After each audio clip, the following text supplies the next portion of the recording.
Merci Père.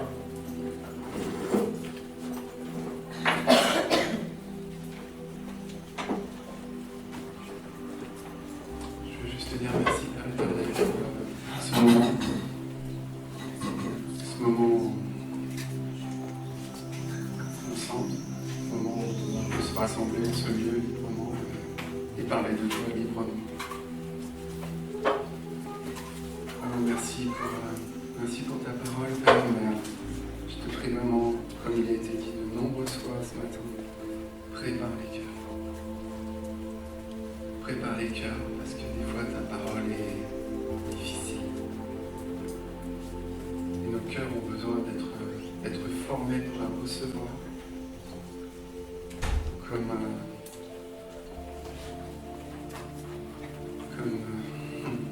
Comme l'arbre a besoin d'être taillé pour porter du fruit.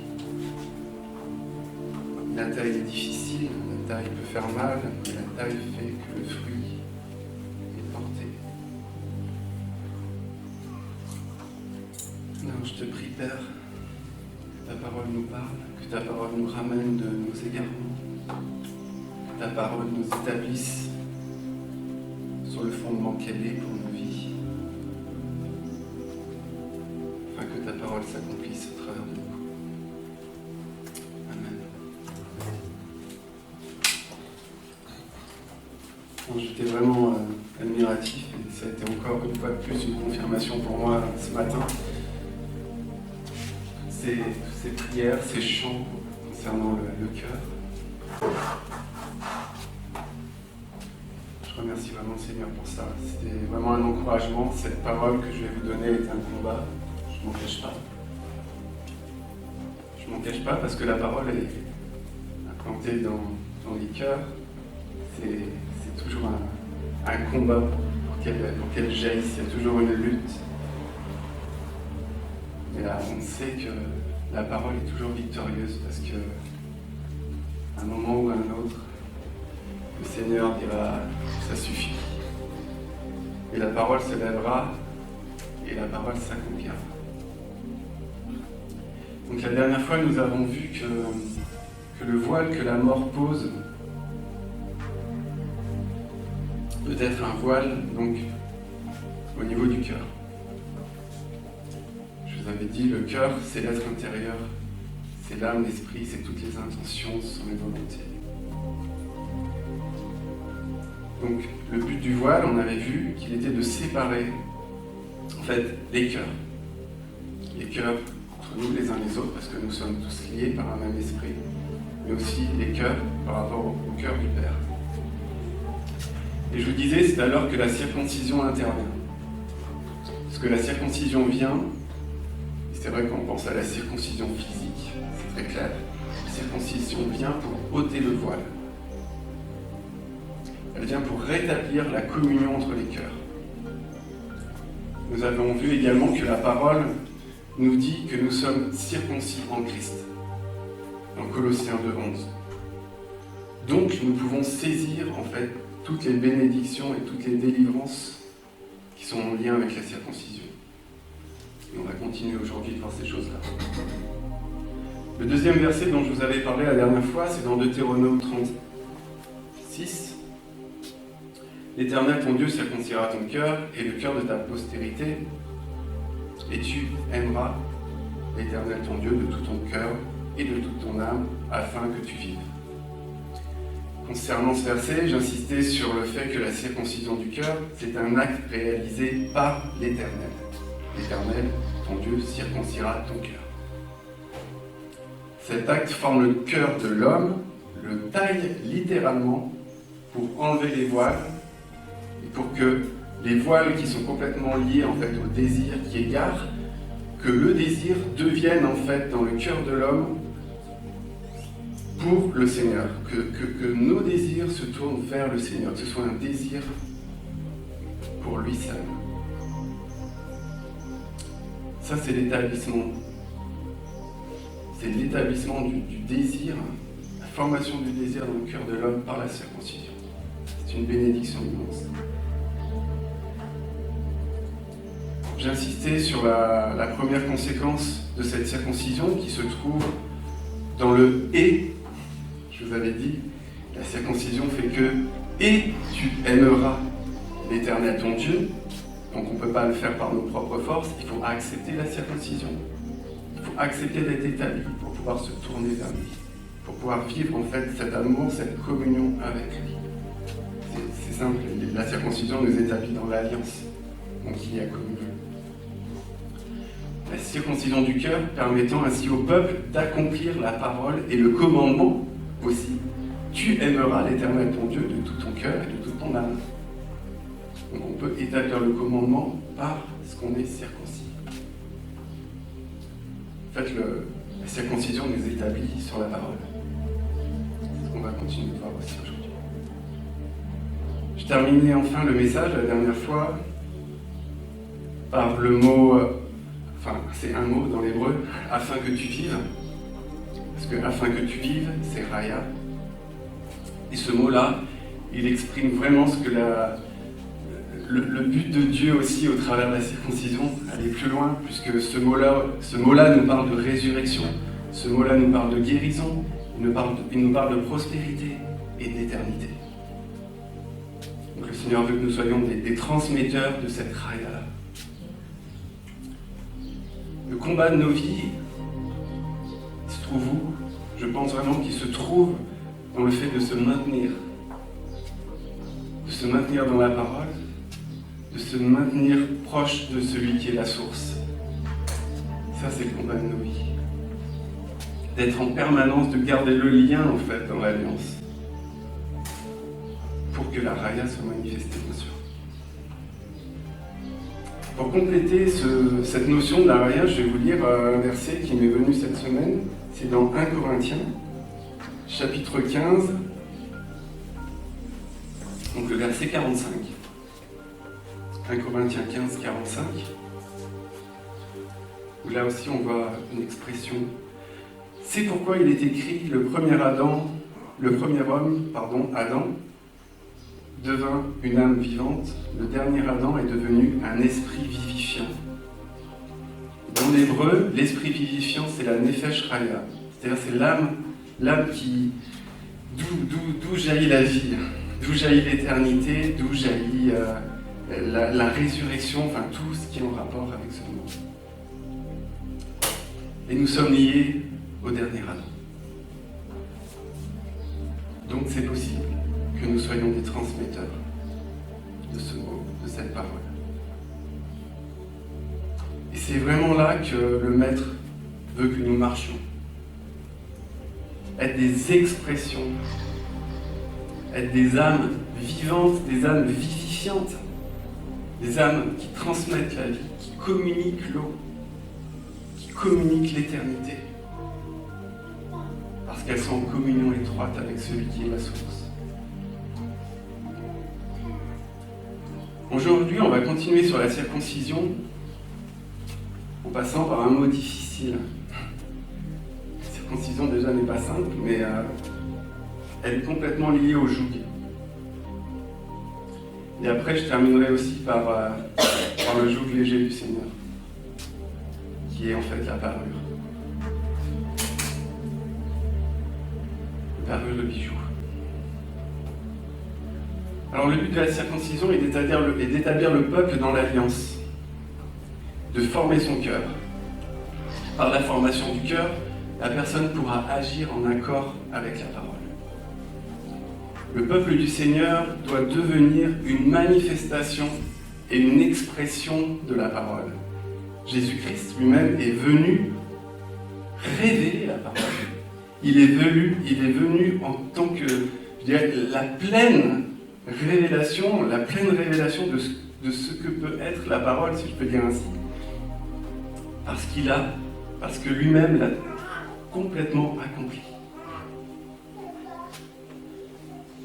Et ses disciples doivent être eux aussi des paroles vivantes à l'image du Maître. Et c'est vraiment ce que je ressens dans ce verset de 2 Corinthiens au chapitre 3 et au verset 3. C'est vraiment une des lumières de la compréhension de ce verset, parce qu'il est écrit « Vous êtes manifestement une lettre de Christ ». Vous êtes manifestement une lettre. une lettre de Christ, écrite par notre ministère, non avec de l'encre, mais avec l'Esprit du Dieu vivant. Non sur des tables de pierre, mais sur des tables de chair, sur les cœurs, comme il a été prié tout à l'heure. Non sur des tables de pierre, mais sur des tables de chair, sur les cœurs. Cette assemblée de Corinthe était une expression véritable de la parole par le Saint-Esprit, car les commandements étaient gravés sur le cœur. Et si le cœur, comme je vous l'avais dit la dernière fois, est un puits, et si le cœur est bouché par les voiles, alors il est important que la circoncision vienne pour ôter les voiles du cœur, afin que l'eau jaillisse.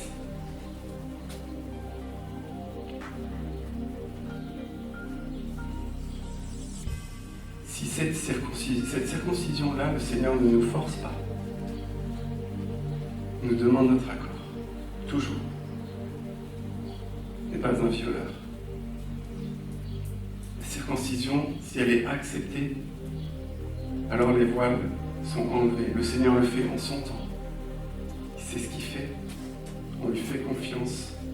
Il débouche les puits du cœur et la personne devient une parole vivante.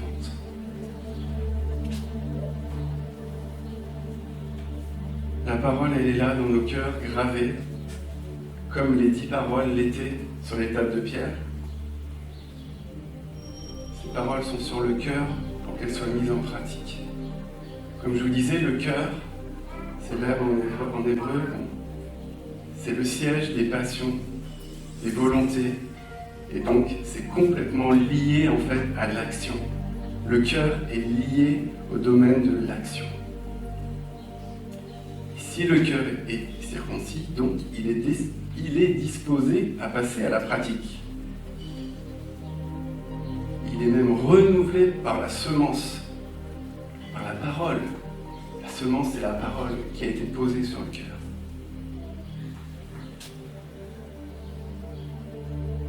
Et cette personne-là, alors, si elle a ça, si elle a la parole sur son cœur, si elle a dit « Oui Seigneur, j'accepte la circoncision sur ma vie, j'accepte de marcher », alors je dirais qu'elle a beaucoup pour accomplir, elle a beaucoup de force. Et c'est pas la personne qui a la force, c'est la parole qui va révéler la force et qui va faire que l'accomplissement soit. Donc la semence, notre force se trouve dans la parole. Et la parole est dans nos cœurs. Donc on a la force dans nos cœurs. Et je me suis rendu compte, c'est pour ça que je disais, on a presque tout pour y arriver. Et je me suis rendu compte d'une chose, merci Seigneur, d'avoir ouvert les yeux, parce qu'il peut y avoir un blocage qui empêche en fait que la parole s'exprime, que la parole gravée s'exprime. J'ai été frappé par ce verset cette semaine, il m'a vraiment perturbé. Parce que je vous avais dit dans Deutéronome 30 au verset 6, c'est la main de l'Éternel qui circoncit le cœur. Et dans le verset que je vais vous lire là, en fait, je l'ai compris, j'ai mis du temps à comprendre. En fait, c'est complémentaire. C'est le Seigneur qui demande à son peuple de circoncire son cœur. Et je pense que le Seigneur demande à son peuple d'accepter la parole et d'y obéir. Et ça, c'est notre part à nous.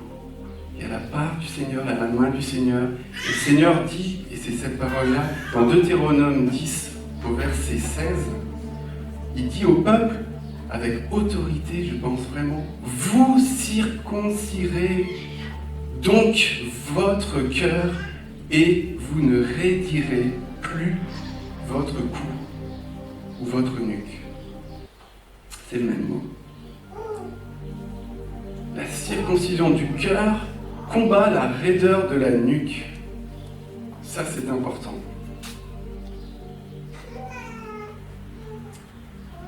Cette raideur, du coup, elle a plusieurs significations, mais pour ce passage, elle exprime vraiment la rébellion du peuple.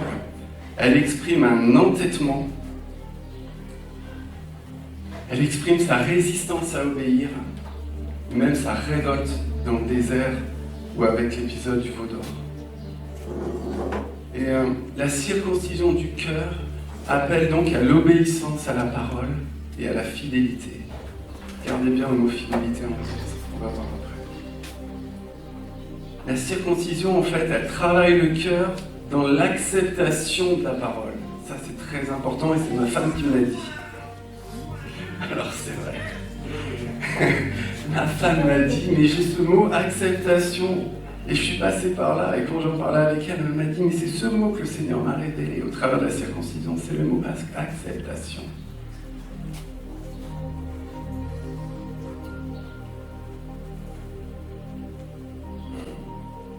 Pour un peu plus comprendre ce verset-là, donc le verset dont je parle, je vous le relis. Deutéronome 10, 16, vous circoncirez donc votre cœur et vous ne raidirez plus votre nuque. Pour le comprendre, j'ai lu le verset, le chapitre juste avant, Deutéronome 9.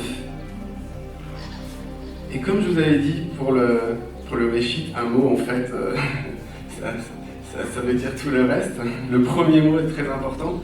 Et bien là, la première parole du chapitre, en fait, c'est la parole sur laquelle il faut se baser pour comprendre le chapitre. Et pour comprendre ce qui suit. En fait, le 9 et le 10, c'est vraiment lié. Et cette parole-là, c'est « Écoute Israël ». Le Deutéronome 9 commence par « Écoute Israël ». Et écoute ses chemins. C'est écoute, entends et obéis.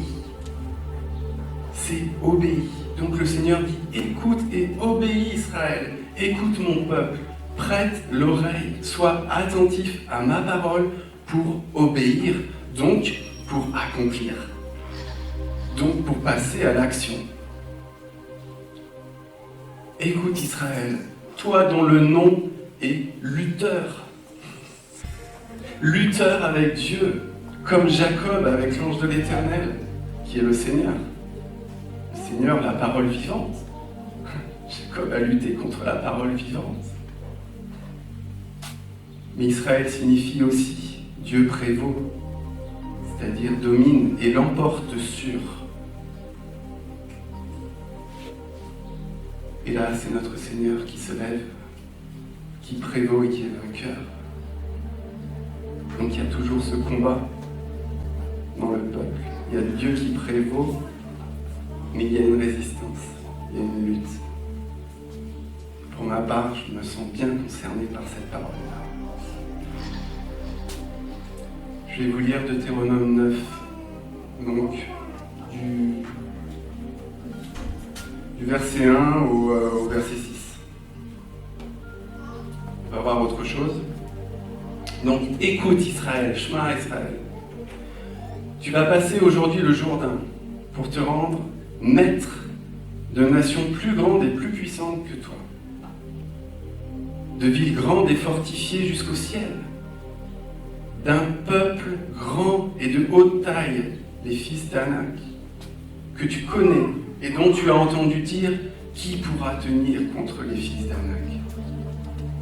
Sache aujourd'hui que l'Éternel ton Dieu marchera lui-même devant toi comme un feu dévorant. C'est lui qui les détruira, qui les humiliera devant toi, et tu les chasseras, tu les feras périr promptement comme l'Éternel te l'a dit.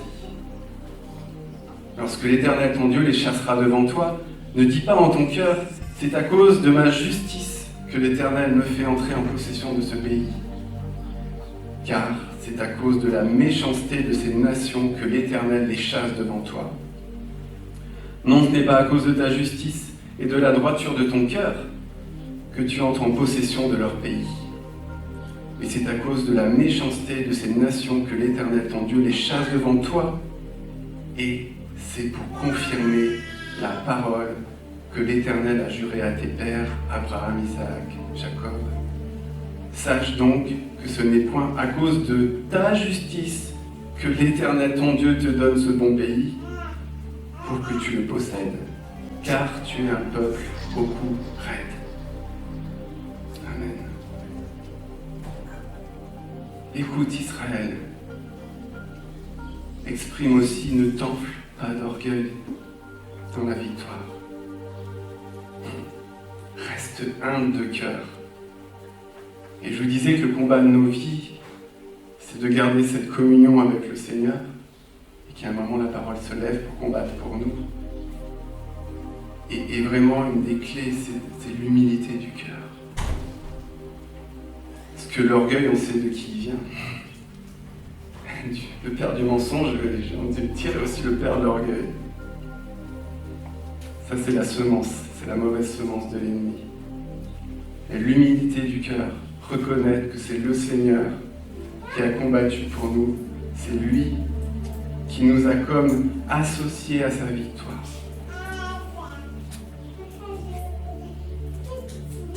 Et la croix, et je dirais par la mort à soi-même, et la grâce, vraiment la grâce, nous permettent de nous maintenir, je pense, dans ce niveau d'humilité de cœur. Israël ne méritait pas de prendre possession de ces nations, c'est dit 3 fois, en 6 versets, 3 fois.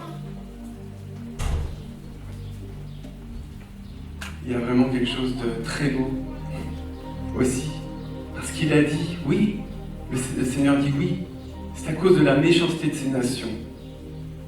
Mais il dit aussi autre chose, et c'est pour confirmer la parole que l'Éternel a jurée à tes pères.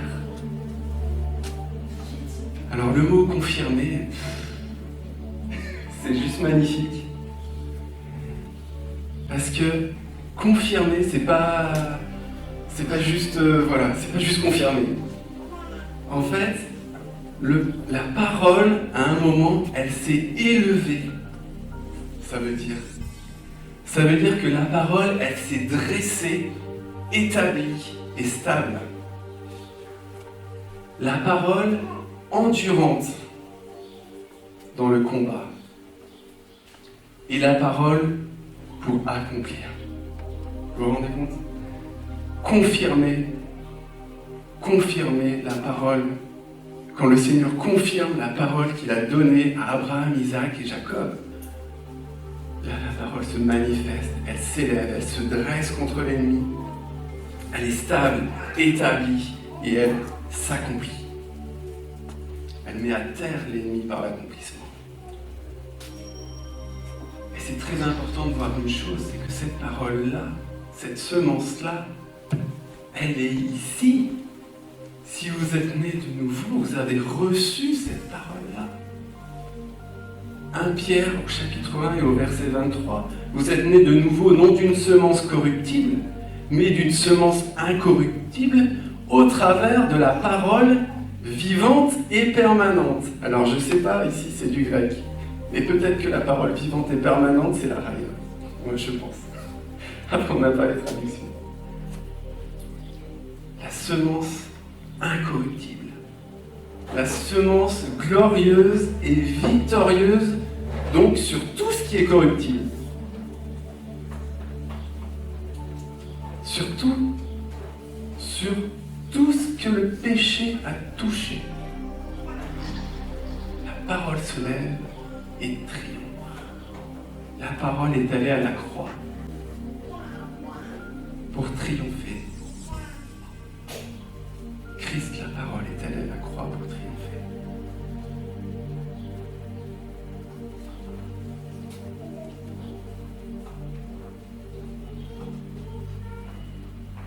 Cette parole venait des cieux. Elle avait une position plus élevée que tout ce qu'il y a sur terre. Et même tout l'univers. Elle avait une position plus élevée.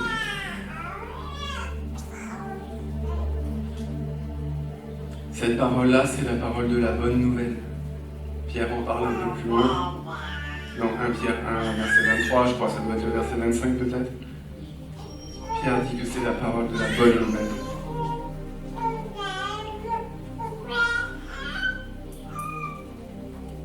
Alors j'ai envie de dire, ne raidissons pas notre nuque. Et mettons notre confiance dans la parole. Le Seigneur veut nous apprendre à marcher par la foi, donc à marcher dans la même ligne que la parole. de nous associer à la victoire. Raidir sa nuque, c'est être dans une attitude de cœur qui est de résister à la parole et de refuser de s'y soumettre, alors qu'elle est notre force. Elle est notre force. La raideur de la nuque, mais j'ai envie de dire, c'est vraiment insensé. Et pourtant,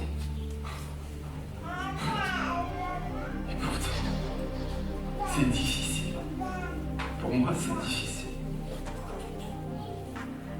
Refuser de se soumettre à la parole alors qu'elle est notre force. À cause de cet entêtement, on peut voir plus tard le peuple d'Israël en déportation à Babylone, sous un autre joug. Là, c'est celui de l'esclavage, c'est celui de la domination de l'ennemi dans nos vies. Je suis passé par là. Je sais ce que c'est. D'avoir l'ennemi qui t'écrase. Je me rappelle des fois, un peu après notre mariage avec Jessica, je n'arrivais même plus à marcher pour qu'on aille se promener un dimanche dans la forêt, tellement le poids était là, écrasant. Le poids du joug.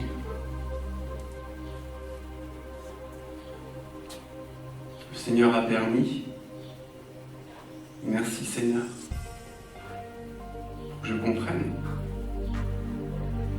Le Seigneur a permis pour que je le comprenne. Je ne pouvais pas m'en sortir par ma propre force, mais par la parole. Pour que la gloire lui revienne, soit par ma gloire, soit la sienne. Ça, c'est la correction du Père. Le Père permet, le Père corrige, quand on s'éloigne de ses voies. Il y a de nombreux passages dans Jérémie qui nous parlent de ces égarements-là du peuple, qui se retrouvaient sous le joug de l'ennemi. Et le Seigneur n'a pas changé. Et je pense qu'il exprime toujours sa correction envers les enfants qui s'éloignent de son cœur. Shema Israël, écoute et obéis. Mets ta confiance en ma parole, car c'est elle qui te relèvera. Regardons 2 Corinthiens 6 au verset 14. 2 Corinthiens 6 au verset 14.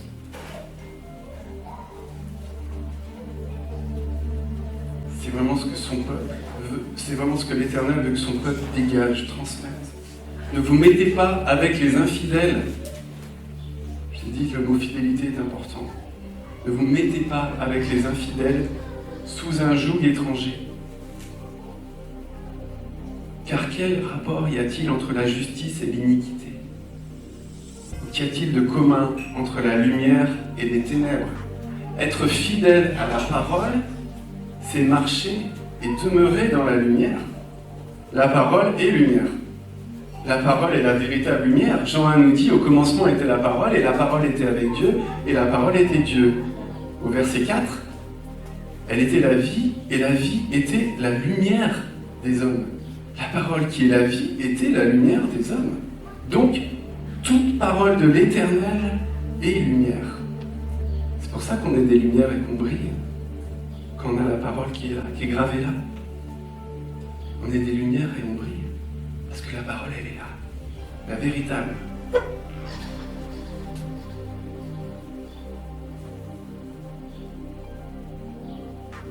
Le Seigneur, quand il est venu sur terre, il a dit qu'il était la lumière du monde. Parce qu'il était l'incarnation de la parole. Il était l'émanation de la parole, la lumière de la parole. Le Seigneur veut que son peuple il brille aussi par la parole. Mais il y a le coup qui est raide, qui peut empêcher ces choses-là. Et je réfléchissais, je me disais, mais bien sûr, Seigneur. Non, Seigneur, il fait mes francs. Pourquoi la raideur du coup, finalement? Quand on regarde un corps, le cou, il se situe où?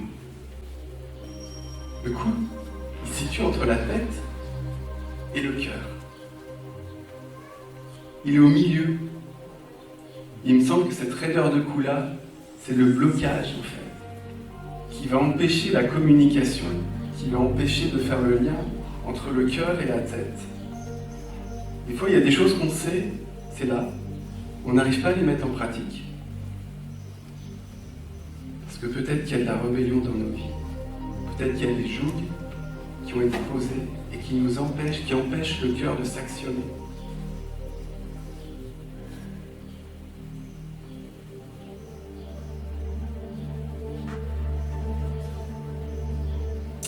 Alors la raideur du cou, qui peut être la rébellion au joug de l'ennemi, d'un esclavage, bloque la marche de la personne.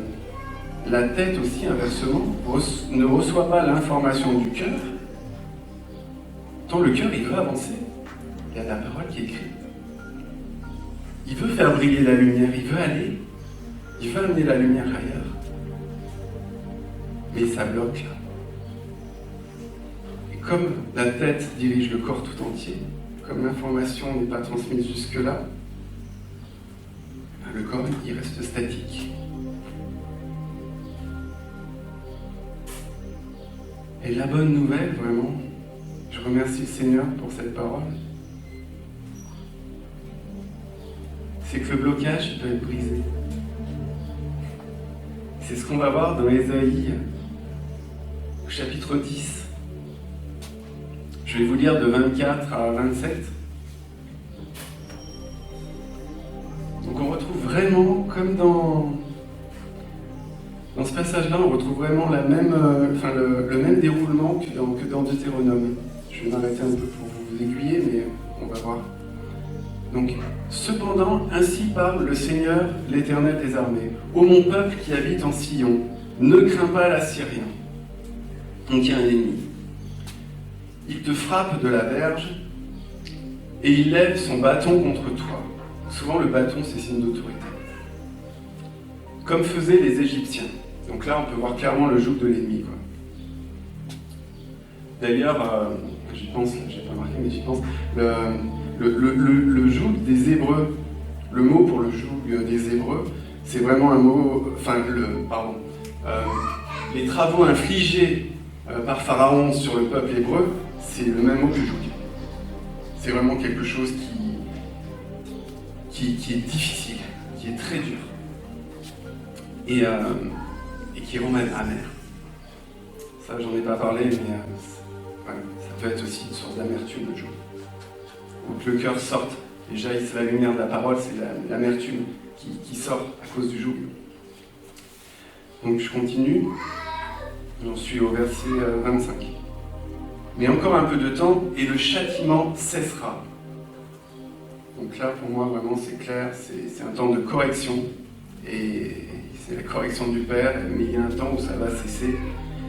Puis ma colère se tournera contre lui pour l'anéantir. Donc là, c'est comme tout à l'heure, avec la parole qui se lève.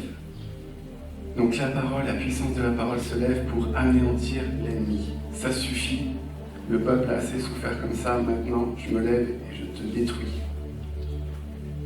L'Éternel des armées agitera le fouet contre lui, comme il frappa Madian au rocher d'Oreb, et de même qu'il leva son bâton, donc le bâton d'autorité, c'est le sceptre du chef aussi, le bâton. Qu'il leva sur la mer, il le leva encore, comme en Égypte. En ce jour, son fardeau sera ôté de dessus ton épaule, et son joug de dessus ton cou, et la graisse fera éclater le joug. Et moi, j'aime bien regarder dans l'hébreu, alors j'ai regardé le mot graisse. Je me suis dit, qu'est-ce que c'est que cette graisse? Pourquoi la graisse, ça fait éclater le joug? Eh bien, la graisse, c'est l'onction. C'est ça. Et d'ailleurs, la version Darby et la version Martin disent « Et le joug sera détruit à cause de l'onction ». 3 petits points. Magnifique. Donc l'onction, nous l'avons vu, ça fait peut-être 6 mois, je ne sais plus, c'est vraiment quand le Seigneur est passé par le pressoir de Gethsémane, qui a été pressé, et qui a souffert, vraiment, dans ce pressoir, et que lui qui est la tête, comme pour Aaron qui reçoit, c'est l'onction coule de la tête et se répand sur tout le corps, sur le corps de Christ. Et le but de l'onction, c'est de détruire les jougs qui ont été posés sur son peuple. Amen. L'onction restaure toute chose, comme je vous l'avais dit à Jess et moi. L'onction, c'est lié à la restauration de toute chose. L'onction qui coule de la tête et qui libère le peuple pour le restaurer comme avant la chute.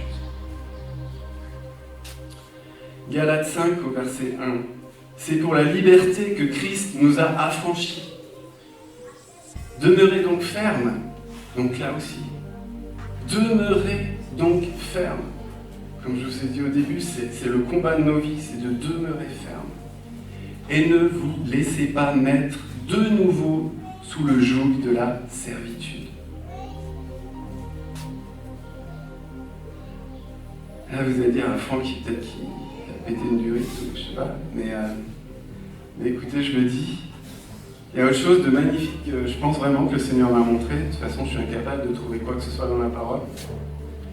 Donc voilà. Donc je sais quand je vois quelque chose, c'est que c'est lui. C'est qu'à la place du joug de l'ennemi, je pense que le Seigneur place autour de notre cou autre chose. Je vous ai dit tout à l'heure, la parure. Et je pense que c'est vraiment lié. Là, je m'avance, bien sûr. Voilà, des fois, il faut prendre des risques. Je pense que ce joug léger est complètement lié à la parure dont le Seigneur revêt ses enfants. C'est pour ça que c'est léger. Le Proverbe 3, verset 3 dit que la grâce et la vérité ne te quittent pas. Lis-les, liés, pas lire, c'est lié, vraiment, autour de ton cou. La grâce et la vérité, qu'elles ne te quittent pas. Lis-les autour de ton cou.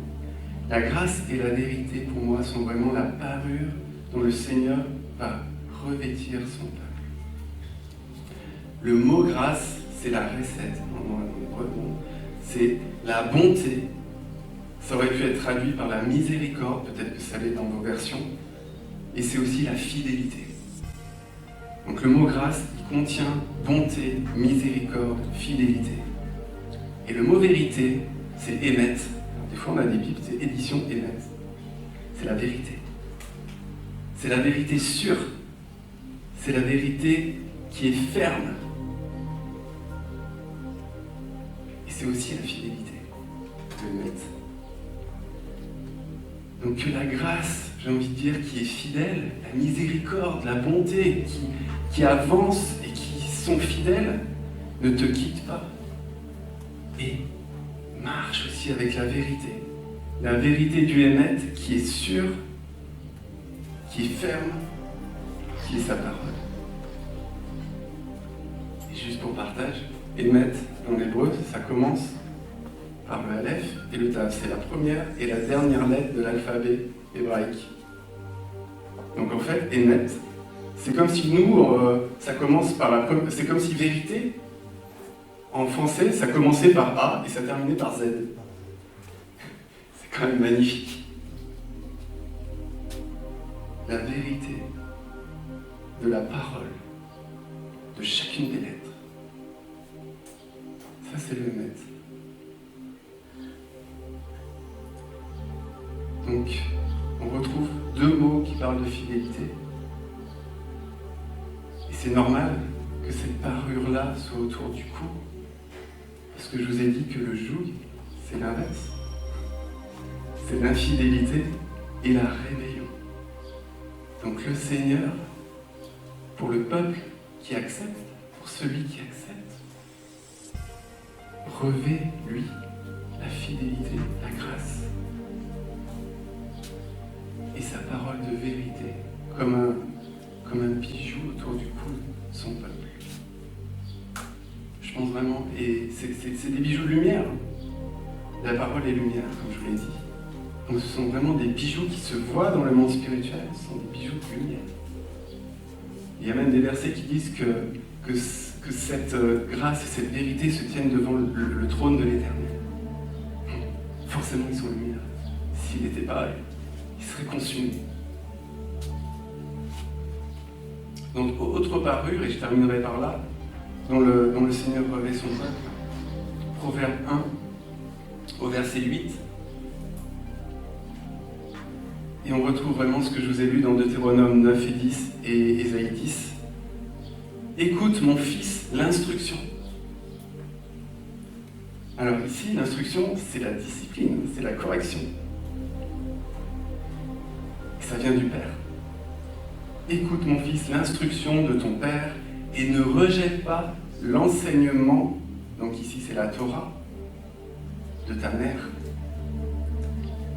Donc il y a la correction du Père et là l'enseignement de la mère. On n'a pas prié pour ça, pour la fête des mères? Pour les mamans qui enseignent? La Torah. Verset 9, car c'est une couronne de grâce sur ta tête et une parure pour ton cou. Encore une fois. L'instruction et la correction du Père, l'enseignement de la mère, qui est la Torah, sont comme des couronnes de grâce sur la tête et des parures autour du cou. Magnifique. C'est les bijoux de l'Éternel. Ils ont plus de valeur que tout ce qui peut briller ici-bas. Genre, mais des bijoux, ça brille, c'est de l'or. Non, là c'est une autre lumière, là c'est une lumière éternelle qui est transmise. C'est une lumière qui est victorieuse. C'est une lumière qui t'associe à la victoire de Christ à la croix.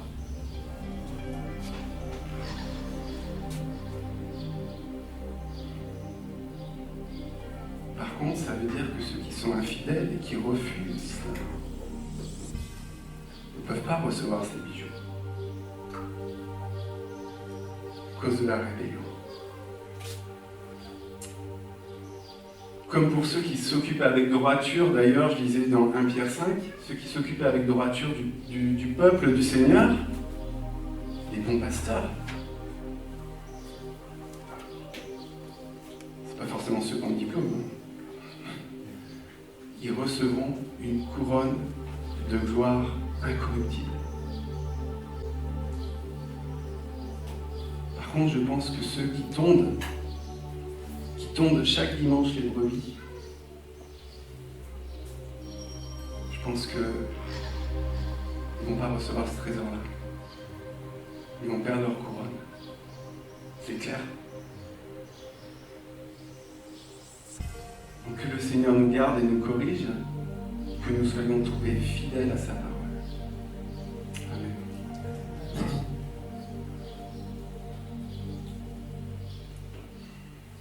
Père, vraiment, je sais pas quoi dire par rapport à cette parole, mais je veux prier pour ton peuple. Je sais que c'est pas un hasard si tu m'as donné cette parole-là. Je sais que c'est déjà pour ma famille et qu'il y a déjà un bénéfice dans ma famille. Et je te prie, Père, parce que tu m'as demandé d'en parler aujourd'hui. Que cette parole-là, Père, soit efficace pour ton peuple. Que ce qui a été semé, Père, porte du fruit pour ton peuple. Je te prie vraiment, Père, de faire couler une onction de libération pour ton peuple. Toi, tu vois et tu connais, Père, ce qui nous empêche d'aller, de prier. Je te prie, Père éternel, fais grâce. Ton onction de restauration dans l'identité de fils que nous avons, de transmetteur de ta vie, puisse être.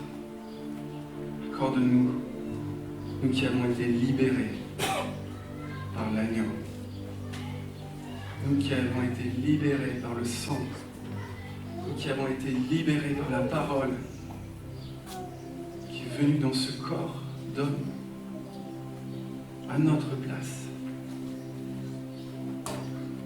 Cette parole est venue pour libérer. Je te prie, Père, que ton onction coule, que ton onction coule et libère nos familles.